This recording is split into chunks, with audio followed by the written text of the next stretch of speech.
추수의 계절 가을을 지나고 있습니다. 논에 보면은 벼들이 누렇게 익었고 올해는 풍년인 것 같습니다. 또 밭에 여러 채소들, 또 과수원에 많은 과일들이 아름답게 익어가고 있습니다. 이건 거저된 것이 아닙니다. 농부들이 봄과 여름에 열심으로 땀 흘려서 땅을 갈고 거름과 비료를 주고 또 좋은 씨를 뿌리고 물을 주고 정성껏 키웠기 때문에 가을에 아름다운 열매를 얻게 된 것입니다. 야고보서 5장 7절에 농부가 땅에서 나는 귀한 열매를 바라고 길이 참았다나 그렇게 말씀하고 있어요. 가을에 아름다운 추수를 바라보고 봄과 여름에 그 많은 희생을 치렀다는 것입니다. 마찬가지로 영적 추수의 주인이신 예수님께서 우리를 멸망에서 구원해 주시기 위해서 십자가에서 당신의 생명을 희생하시고 우리를 구원해 주시고 하나님의 자녀 삼아 주시고 또 성령님을 보내주셔서 우리를 복된 길로 승리의 길로 인도하시고 보호하시고 또 우리에게 하나님 나라 귀한 직분을 주셔서 충성하고 헌신하게 하시고 또 육신적으로도 햇빛과 공기와 물을 주시고 날마다 일용할 양식을 주시고 건강과 물질과 시간, 재능을 주셔서 정성껏 지금 우리를 키우시고 계신다 그 말 믿습니까? 하나님이 정성껏 우리를 지금 키우시는데 왜 우리에게 이렇게 정성을 들여서 우리를 키우시느냐? 한마디로 말하면은 하나님이 원하시는 아름다운 열매를 맺도록 하기 위해서 하나님께서 우리를 기르신다는 겁니다. 마태복음 21장 18절 22절에 예수님이 배가 고프셨어요. 시장 가셨어요. 옆에 보니까 무화과나무가 있습니다. 잎이 무성해요. 그래서 가봤더니 잎만 무성하지 열매는 하나도 없어요. 예수님이 실망하셨습니다. 무화과나무를 저주하자 무화과나무가 말랐다고 성경은 말씀하고 있습니다. 이것은 하나의 상징적인 행위입니다. 겉만 화려하게 꾸민 유대교의 의식주의를 질책하신 것입니다. 신앙의 내면적인 열매가 없이 형식과 거칠어로만 포장되어 있는 유대교의 지도자들, 바리새인, 서기관, 사두개인들을 책망하신 겁니다. 요한복음 15장에는 또 이렇게 말씀하고 있어요. 하나님은 농부시고 예수님은 포도나무고 우리 성도들은 나무에 붙어있는 가지라. 이 가지가 열매를 맺어야 되는데 가지에 붙어 있어야 아름다운 열매를 맺을 수 있지 가지가 나무에서 떨어지면은 열매를 맺을 수 없다고 예수님께서 말씀을 하셨습니다. 사무엘상 16장 7절에 사람은 의모를 보거니와 나 여호와는 중심을 보느니라 그러셨어요. 우리가 사람을 평가할 때 뭘로 평가하느냐? 바깥으로 나타나는 그 사람의 가문, 또 학벌, 돈, 사회적인 지위를 가지고 그 사람을 평가합니다. 그런데 하나님은 의모를 바라보지 아니하시고 그 사람의 속사람, 중심을 보시고 또 열매를 보신다 말씀하셨어요. 구약 성경에 열왕기 상하라는 책이 있습니다. 거기에 보면은 많은 왕들이 등장합니다. 그런데 성경에 보면은 선한 왕, 악한 왕 그렇게 표현이 되어 있어요. 이 왕은 선한 왕이라 또 이 왕은 악한 왕이라 그렇게 평가하고 있는데 그 평가 기준이 뭐냐? 외적인 정치적인 업적, 경제적인 업적, 군사적인 업적에 의해서 평가하는 것이 아니라 그 왕이 얼마나 하나님을 사랑하고 하나님을 경외하고 하나님의 말씀에 순종하며 살았느냐, 거기에 따라서 선한 왕, 악한 왕으로 평가됨을 알 수가 있습니다. 북왕국 이스라엘에 여로보암 2세라는 왕이 있었습니다.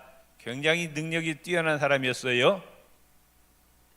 정치적으로도 후한이 뛰어나서 많은 업적을 남기고, 또 여로보암 2세 때 또 나라가 풍요하게 잘 살았어요. 경제적으로도 넉넉했습니다. 또 군사적인 업적도 있었어요. 그런데 이 여로보암 2세를 성경은 악한 왕이라 그렇게 평가하고 있어요. 하나님을 섬기지 않고 우상을 섬기는 왕이었다 그 말. 하나님 말씀에 순종하지 아니했다는 겁니다. 에베소서 5장 11절에 너희는 열매 없는 어둠의 일에 참여하지 말고 도리어 책망하라. 어둠의 일은 죄 짓는 거죠. 하나님이 싫어하시는 죄 짓는 일을 하지 말고 오히려 책망하라. 죄를 책망하라 그 말. 하나님께서 주신 건강, 하나님께서 주신 물질 가지고 타락한데 죄 짓는데 사용하지 말고 하나님께 영광 돌리는데 사용하라는 겁니다. 마태복음 21장 43절에 예수님께서 유대 백성들을 향해서 책망하십니다. 그러므로 내가 너희에게 이르노니 하나님의 나라를 열매 없는 너희는 빼앗기고 그 나라의 열매 맺는 백성이 받으리라. 아브라함의 육족 후손 이스라엘 백성들이 하나님을 배반하고 우상을 섬기고 타락하고 범죄한 삶을 살았어요. 결국 그래서 이스라엘과 유다도 망하고 맙니다. 그런데 또 이 사람들이 예수님을 또 십자가에 못 박아 죽여요.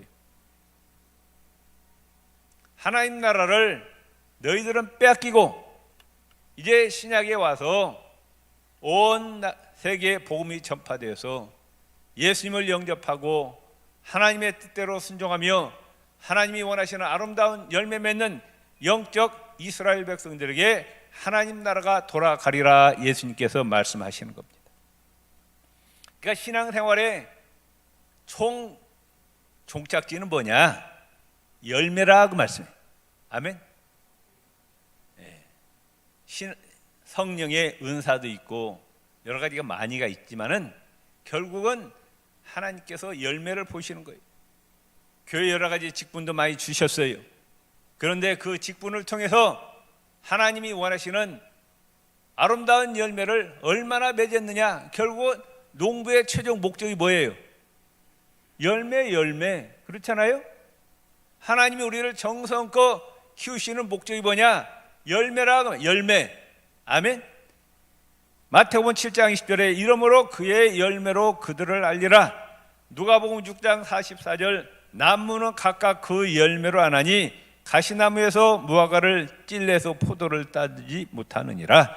오늘 마태복음 7장 16절 18절 그의 열매로 그들을 알지니, 열매를 보면 그 나무가 좋은 나무인지 나쁜 나무인지 알 수 있다는 겁니다. 좋은 열매 맺는 나무는 좋은 열매를 맺으면 나무가 좋은 나무예요. 나쁜 열매를 맺으면 나쁜 나무라고 합니다. 우리의 신앙에서도 하나님이 원하시는 아름다운 열매를 맺어야 하나님께 칭찬을 받을 수가 있는 거예요. 아름다운 열매를 맺지 못하면 하나님께로부터 책망을 받는다 그 말씀. 하나님이 싫어하시는 아름답지 못한 악한 열매는 뭐가 있느냐? 우상 섬기는 것, 부모에게 불효하는 것, 살인하는 것, 간음과 음란, 도적질, 거짓말, 탐욕, 교만, 남을 시기하고 질투하고 또 혈기 부리고 미워하고 증오하고 술 취함과 방탕, 감사하지 못하고 늘 원망 불평하는, 하나님보다도 쾌락을 더 사랑하고 하나님보다 돈을 더 사랑하고 하나님보다 세상의 권세와 명예를 사랑하는 것, 이런 것이 하나님이 싫어하시는 악한 열매인데, 이런 악한 열매를 맺는 가지는 찍혀 불에 던지운다고 성경은 경고하고 있습니다. 마태복음 3장 10절에 이미 도끼가 나무 뿌리에 놓여 있으니 좋은 열매 맺지 아니하는 나무마다 찍혀 불에 던지우느니라. 하나님이 원하시는 아름다운 열매를 맺지 아니하는 가지는 찍혀서 지옥불에 던져진다는 겁니다.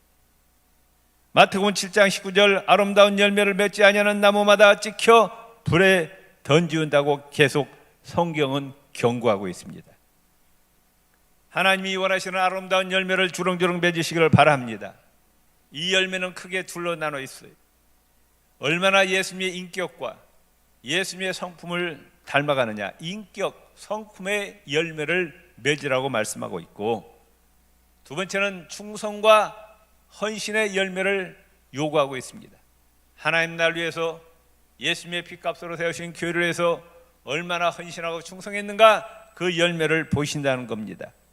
마태복음 5장 1절 12절에 보면은 팔복 이야기가 나옵니다. 겸손과 죄에 대한 애통, 온유와 의에 줄이고 목마름, 긍휼의 여김, 청결한 마음, 화평과 의를 위해서 핍박을 받는 열매를 말씀하고 있습니다. 갈라디아서 5장 22절 23절에 우리가 잘 아는 성령의 열매죠. 사랑과 희락과 화평과 오래 참음, 자비, 양선, 충성, 온유, 절제, 인격과 품성의 열매가 얼마나 예수님을 닮아갔느냐는 거예요. 베드로서 1장 4절 7절에 믿음, 덕, 지식, 절제, 인내, 경건, 형제의 사랑의 열매. 야고보서 3장 17절 18절 성결, 화평, 관용, 양순, 긍휼, 선함, 치우치지 아니함, 정직의 열매. 요한일서 1장의 긍휼과 평강과 사랑의 열매. 마태복음 3장 8절에 회개에 합당한 열매. 너희가 회개했느냐? 회개에 합당한 열매를 맺으라는 거예요. 말로만 회개해서는 안 되고 행실로 열매가 나타나야 된다는 겁니다. 에베소서 5장 9절에 착함과 의로움과 진실함의 빛의 열매.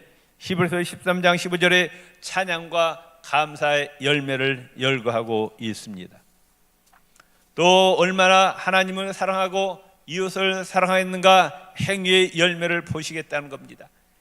예배, 말씀, 기도, 찬양, 봉사, 충성, 전도, 구제 열매. 하나님 우리에게 자유를 주셨어요. 시간을 어떻게 사용하는가 자유를 주셨어요. 돈도 내 마음대로 사용할 수 있어요. 그런데 그 결과는 책임져야 됩니다. 오늘 거룩한 주일날 우리는 지금 성전에 모여서 여호와 하나님께 예배 드리고 있어요. 지금 이 시간에 많은 사람들이 차를 몰고 동해안으로 어디로 놀러가서 지금 인생을 즐기고 있어요. 주일날 예배 드리지 않고 육신의 쾌락과 향락을 즐기는 자들이 있습니다. 하나님이 원하시는 열매가 뭐예요? 예배 열매입니다. 하나님이 주신 시간을 아껴서 하나님을 예배하고 또 말씀을 가까이 하고 열심으로 말씀을 읽고 듣고 배워서 마음판에 새기고 하나님께서 원하시는 말씀의 열매를 주렁주렁 맺으시기를 바랍니다. 또 하루 24시간이지만 어떤 분은 틈틈이 하나님께 기도해요. 시간 난 대로 기도합니다. 육안으로 보이지 않지만 우리가 하는 기도가 다 쌓이는 거예요. 사도행전 10장에 보면 천사가 와서 그런 얘기 하잖아요. 고넬료에게 너의 기도와 너의 구제가 하늘에 상달되었다. 아멘. 우리가 기도하는 것이 없어진 것이 아니라 그대로 차곡차곡 쌓인다 그 말씀이에요. 고넬료가 얼마나 기도했으면 그 기도가 하나님 보좌에 상달되었다고 이야기하겠어요. 많은 사람들이 육신을 위해서 세상의 쾌락과 향락을 위해서 시간을 낭비하는데 하나님은 시간을 아껴서 예배하고 찬양하고 기도하고 말씀 보고 열심으로 전도하고 불쌍하고 어려운 사람을 많이 도와주어서 하나님 원하시는 아름다운 열매를 주렁주렁 맺으라고 말씀하고 있다 그 말씀이에요. 돈도 마찬가지예요. 돈의 주인은 누구예요? 하나님이셔요. 나는 청직입니다. 돈 내 마음대로 쓸 수 있어요. 그런데 그 결과는 책임져야 된다 그 말씀. 내가 돈을 쓰는데 나를 위해서 쓰느냐 하나님의 영광을 위해서 사용하느냐. 난로에서 쓰는 것은 하나님 인정하지 않는 거예요. 하나님의 영광을 위해서 사용된 돈만 하나님께서 인정함을 믿으시기를 바랍니다. 마태복음 7장 21절에 나더러 주여 주여 하는 자마다 다 천국에 들어갈 것이 아니요 다만 하늘에 계신 내 아버지의 뜻대로 행하는 자라야 들어가리라. 시간과 건강, 물질, 재능을 하나님의 영광을 위해서, 하나님의 기쁨을 위해서 사용해야 천국에 들어갈 수 있다고 말씀하고 있는 거예요. 아름다운 열매를 맺기 위해서는 땅이 좋아야 됩니다. 성경에는 옥토라고 말씀하고 있죠. 단단한 땅에는 아무리 좋은 씨가 뿌려져도 뿌리가 내릴 수 없어요. 열매를 맺지 못합니다. 이게 무슨 말씀이에요? 하나님 말씀을 들을 때, 하나님 말씀 읽을 때 그 하나님 말씀이 씨요, 씨, 우리 심령 가운데 박힌다 그 말씀이에요. 우리가 육이 있고 우리 안에 영혼이 있는데 영혼 가운데 하나님의 말씀이 떨어지는데 옥토의 심령은 그 씨가 심령 가운데 잘 박혀서 30배, 60배, 100배의 결실을 맺는데 완악하고 단단한 심령은 열매를 맺을 수 없다는 거예요. 그런 심령은 성령의 불로 갈아 엎으셔야 된다. 그래서 우리 심령 가운데 떨어진 하나님의 말씀의 씨앗이 30배, 60배, 100배가 되도록 우리의 심령을 옥토로 만드시기를 바랍니다. 두 번째 아름다운 열매를 맺으려면은 나무도 포도나무 나무이신 예수님과 딱 붙어 있어야 돼요. 우리는 가지잖아요. 예수님은 나무고, 그래서 가지가 나무에 딱 붙어 있어야 뿌리를 타고 올라오는 영양을 잘 공급받아서 열매를 맺을 수가 있는 겁니다. 가지가 나무에서 떨어지면은 그 순간 죽는 거예요. 우리가 예수님과 떨어지면은 아름다운 열매를 맺을 수가 없어요. 영적으로 죽은 거다 그 말씀. 예수님 안에 거하시기를 바랍니다. 미국에 유명한 가수가 있었어요. 우리가 너무나도 잘 아는 1960년대 70년대 엘비스 프레슬리라는 유명한 가수가 있었어요. 미시시피강 강변의 가난한 집 외아들로 태어났습니다. 집이 가난해서 학교를 제대로 못 다녔어요. 19살 때부터 트럭 운전소가 되어서 주급 14달러를 받았습니다. 그런데 노래를 잘 불러가지고 점점 인기를 얻어서 미국 역사상 최고의 수입을 얻는 세계적인 가수가 되었어요. 그런데 그 엘비스의 벳이라는 친구가 있었습니다. 엘비스가 쇼에 출연하기 위해서 가다가 길가에서 벳을 만났어요. 엘비스가 묻습니다. 어디 가냐? 그러니까 벳이 대답하기를 선교 대회가 있는데 거기에서 찬송 프로로 간다 그랬어요. 그랬더니 엘비스가 비웃으면 야, 너 미쳤어? 네가 잘못된 거 아니냐? 쇼에 나가야 돈을 벌지. 그까짓 거 선교 대회에 나간다고 누가 너한테 돈을 주느냐? 이렇게 비웃는 것이었어요. 그런데 나중에 어떻게 됐느냐? 엘비스가 미국 최고의 수입을 얻는 사람이 되었지만 마음은 항상 불안한 거예요. 두렵습니다. 평안이 없어요. 그래가지고 약물 복용을 합니다. 그럼에도 평안이 없어요. 그래서 뭐라고 얘기했느냐? 누가 나를 일주일간만 평안하게 살게 해준다면은 그 사람에게 한 주간에 100만 달러, 10억을 주겠다. 한 주간에 10억씩 주겠다고 얘기했어요. 그런데 아무도 이 엘비스의 심령을 평안하게 해준 사람이 없었습니다. 심령의 평안함은 누구만 주셔요? 하나님께서 성령을 통해서만 주시는 거라 그 말씀이에요. 사람이 뭐니 해도 뭐가 편해야 돼요? 마음이 편해야 돼요. 마음이.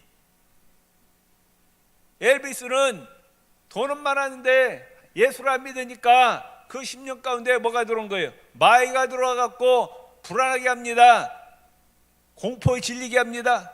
그래가지고 그걸 잊기 위해서 약물 복용을 했는데 너무 과다하게 약물 복용을 해가지고 한창 나이 42살 때 죽어버렸어요.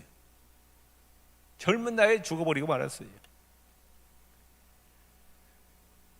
그가 멤피스에서 죽었을 때 그의 관에 옆에 꽃다발이 그냥 세계 각지에서 왔는데 500만 톤이 있어요. 500만 톤이 쌓여 있었어요. 근데 그게 다 무슨 소용이에요? 그런데 엘비스의 친구인 벳은 비록 부유하고 화려한 삶을 살지 못했지만은 찬양을 통해서 하나님께 영광 돌리고 또 많은 성도들에게 은혜를 끼치고 복음 가수로 날마다 기쁨과 찬양이 넘치는 삶을 살았으니 누가 진정 복된 삶을 살았느냐 그 말씀. 한 사람은 예수님 밖에 있어서 세상과 짝하며 세상의 노래를 불렀지만 결국 마귀의 밥이 되어서 그는 불안과 두려움과 공포에 질려 살다가 결국은 지옥으로 떨어져 망했습니다. 그런데 한 사람은 예수님과 접붙어 있었어요. 예수 안에 있었어요. 찬양을 통해 하나님께 영광 돌립니다. 그의 심령 가운데 성령으로 충만해서 기쁨과 평강과 찬양이 넘치고 찬양을 통해서 많은 사람들에게 예수님을 증거하는 자가 됐으니 누가 성공적인 인생을 살았느냐 그 말씀이에요. 우리는 예수님 안에 거하시기를 바랍니다. 성경 신약 성경에 예수 그리스도 안에서 주 안에서라는 말이 50번 정도 등장합니다. 주 안에서 자랑하라, 주 안에서 기뻐하라, 주 안에서 순종하라, 주 안에서 강건하라. 우리가 살아갈 수 있는 능력, 또 하나님 말씀대로 살 수 있는 능력, 또 하나님이 원하시는 아름다운 열매를 맺을 수 있는 능력이 어디에서 오느냐? 예수님에게서 성령을 통해서 오신다 그 말씀. 믿습니까? 예수님은 모든 힘과 능력의 근원이시라 그 말.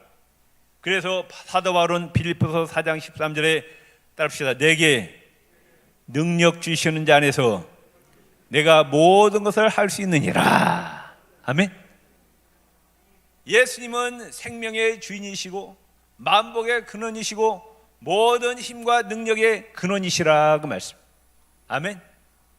사단을 이기는 능력도 예수님에게서 받아야 됩니다. 감사하고 기뻐하고 평강스럽게 살 수 있는 능력도 예수님에게서 온다 그 말씀이에요.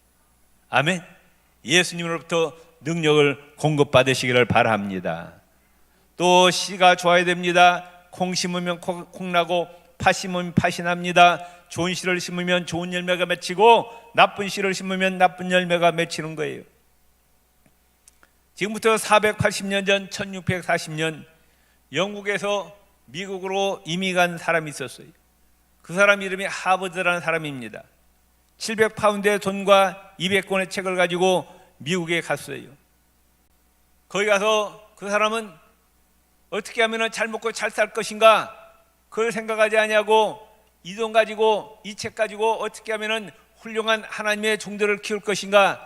그래서 미국을 복음화시키고 어떻게 하면 세계를 복음화시킬까 해갖고 신학교를 세웠어요.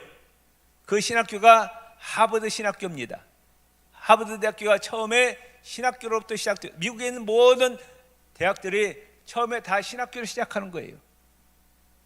하나님의 종들을 키워내는 신학교로부터 시작하고 점점 이제 종합되게 되어서 오늘날 하버드 대학교는 세계 최고의 명문 대학이 되었다 그 말씀이에요.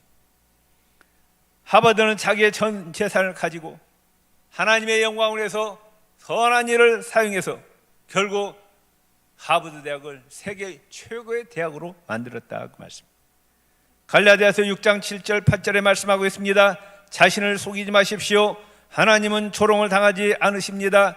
사람은 무엇을 심든지 그대로 심대로 거두는 법입니다. 자기의 육체를 위하여 심는 자는 그 육체에서 썩어질 것을 거두고 성령님을 위해서 심는 자는 성령에서 영원한 생명을 거둘 것입니다 말씀하셨어요. 심은 대로 거두게 하시는 하나님이시라 그 말씀이에요. 내가 하나님의 영광을 선을 심으면 축복을 거두고 죄를 범하면 하나님의 심판을 받는 게 이게 하나님의 공이라 그 말씀이에요. 많이 뿌려야 됩니다. 하나님의 영광을 위해서 많이 심으시기를 바랍니다. 자, 농부가 종자씨를 자기가 먹지 않고 농가밭에 뿌려요. 손해요, 손해 아니에요?